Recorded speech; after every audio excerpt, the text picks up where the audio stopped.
The second virus that I am going to discuss is rabies virus. Now, rabies is an acute infection of the CNS and it is always fatal. This virus is transmitted to humans by bites of rabid animals, especially dogs. In the Western world, due to vaccination of animals, especially dogs and cats, rabies has been controlled.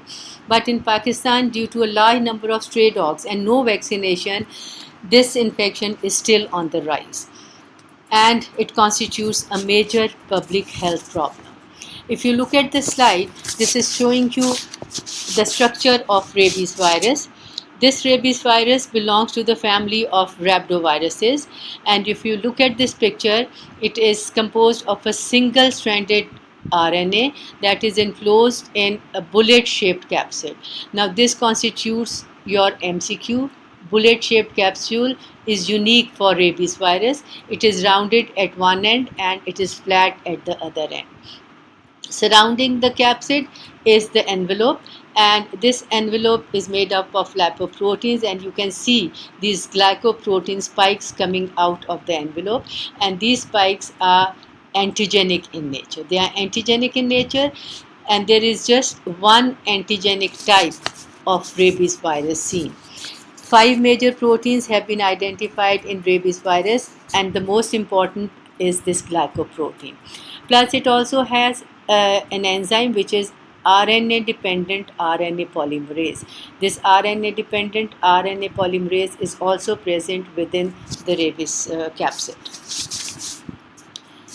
Coming to the learning objectives, at the end of the session, all of you should be familiar with everything which is written on this slide.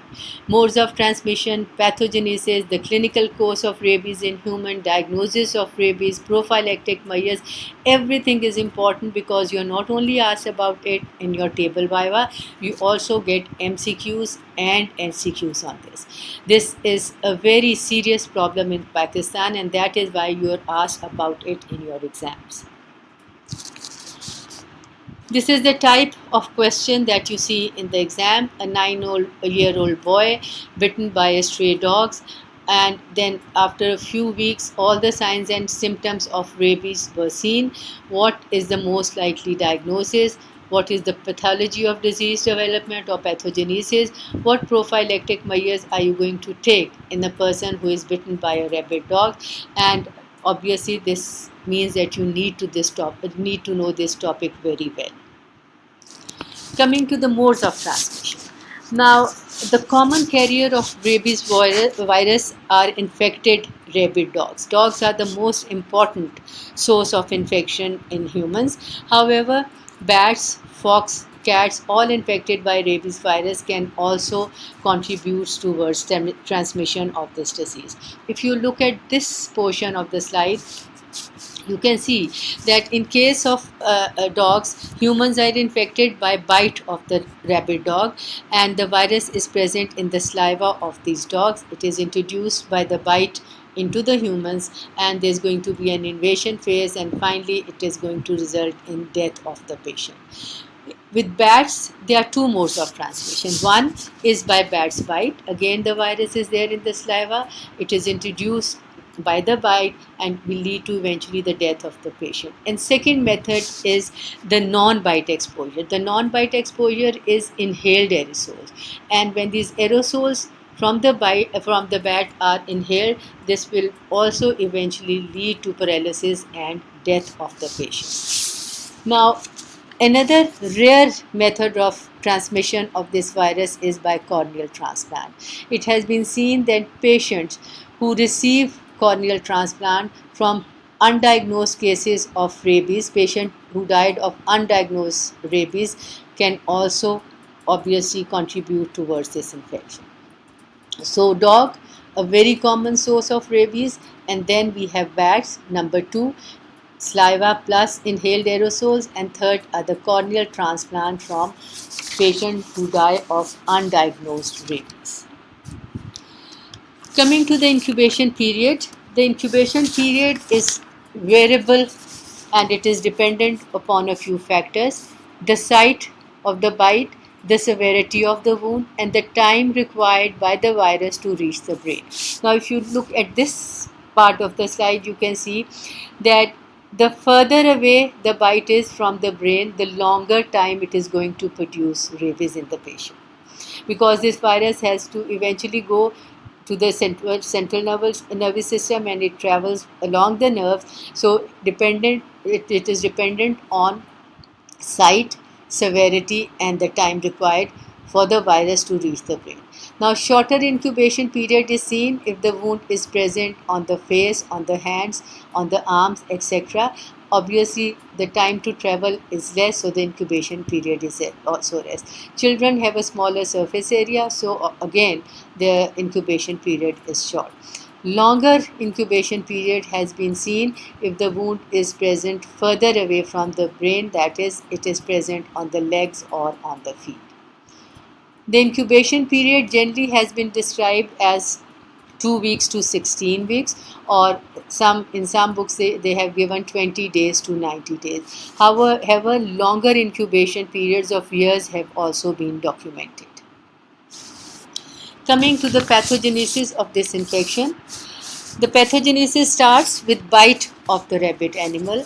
When the rabid animal, which could be dogs or bats, etc., when they bite human being, the virus is introduced with the saliva to the site of the bite, and it is deposited at the bite site and starts multiplying over there in the muscle and in the connective tissue. And then this virus is going to penetrate the nerve endings, and there is going to be retrograde transport to dorsal nerve ganglion of the spinal cord, where it further multiplies, and then it is transported to the brain. In the brain, again it multiplies, and then it is going to travel via the peripheral nerves. It is going to go to the eyes, kidneys, or salivary glands, and mostly it is shed in the saliva and in the urine. Virus can also be present here in the facial skin and in the cornea. But the important thing to remember is that there is no viremic phase. This virus is not going to enter the bloodstream, so there is no viremia as compared to the polio virus, where I told you that there were 2 viremic phases. With rabies, there is no viremic phase, and this constitutes an important MCQ for you people.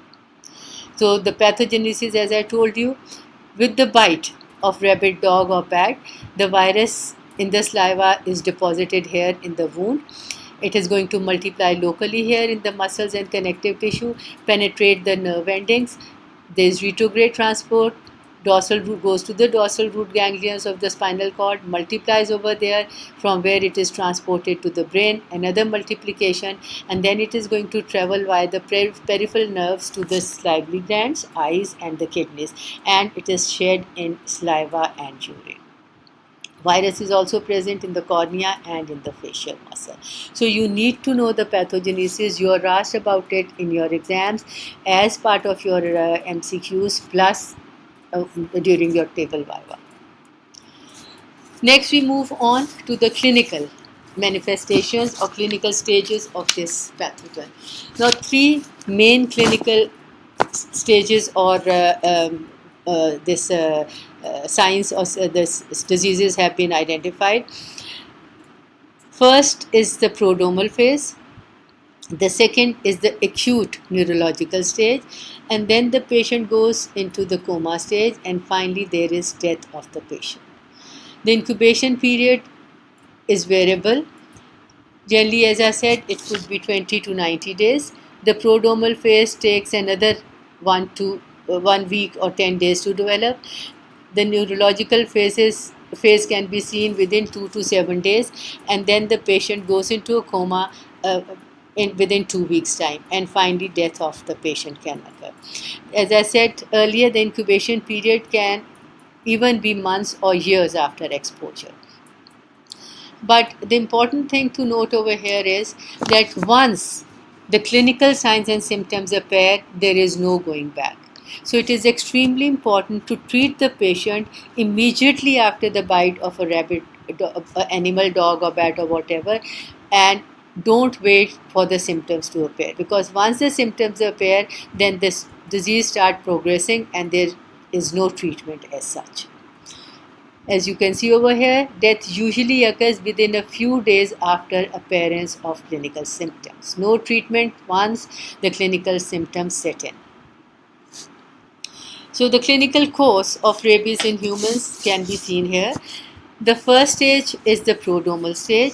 Now the prodromal stage is the stage where there are non-specific symptoms, like there could be fever, anorexia, headache, malaise, etc. But there are also odd sensation at the site of the bite, and that is known as paresthesias, or there could be numbness at the site of the bite. Acute neurological phases start when there are bouts of bizarre behavior by the patient. The patient is markedly agitated, can show seizures, there's anxiety, marked irritability, confusion, and delirium. And one of the important signs associated with a patient with rabies is hydrophobia. Now, hydro means water and phobia is fear. So there is fear of water shown by these patients. On attempt to drink water, the patient shows choking or gagging, and this is because there is painful spasm of the pharyngeal muscle and larynx, and this leads to the choking which is associated with the hydrophobias. The patient can take dry solids but cannot take liquids. Then there is delirium, and hallucinations have also been seen in this patient. The patient goes into general convulsions, there is loss of coordination, and paralysis have been seen. Finally, the patient enters the stage of coma. There is marked hypotension, there is hypoventilation, there could be secondary infections, there can be cardiac arrhythmias or arrest, and death generally occurs due to respiratory or cardiac arrest. There is respiratory arrest or cardiac arrest, and the patient then dies because of that. In some patients, spinal cord involvement has also been seen, leading to ascending paralysis. So, this is the clinical course of rabies in humans, and it starts after the bite of humans by rabid animals. And if the patient is not treated immediately after the bite, the clinical signs and symptoms set in, and these symptoms are going to, once they set in, they are going to progress from prodromal stage to acute neurological phase to coma and death. So it is extremely important to treat the patient immediately after the bite. This slide is showing you hydrophobia. You can see fear of water, and this patient is trying to drink water, but you can see the fear on his face, and the moment he starts to drink water, there is marked choking and gagging, and the water starts coming out from the side of the mouth. This picture is showing you acute neurological phase. You can see the patient in convulsions over here, and you can here see the anxiety and the agitation and hyperactivity seen by the patient. And you can see that the patients in both the cases are tied to the bed so that they don't harm themselves. They thrash about a lot and they can fracture themselves. That is why they are tied to the bed. So I'm going to end over here. And in my next lecture, I am going to discuss in detail the diagnosis and treatment. This is something very important, and that is why I have taken it to the second lecture. Thank you very much.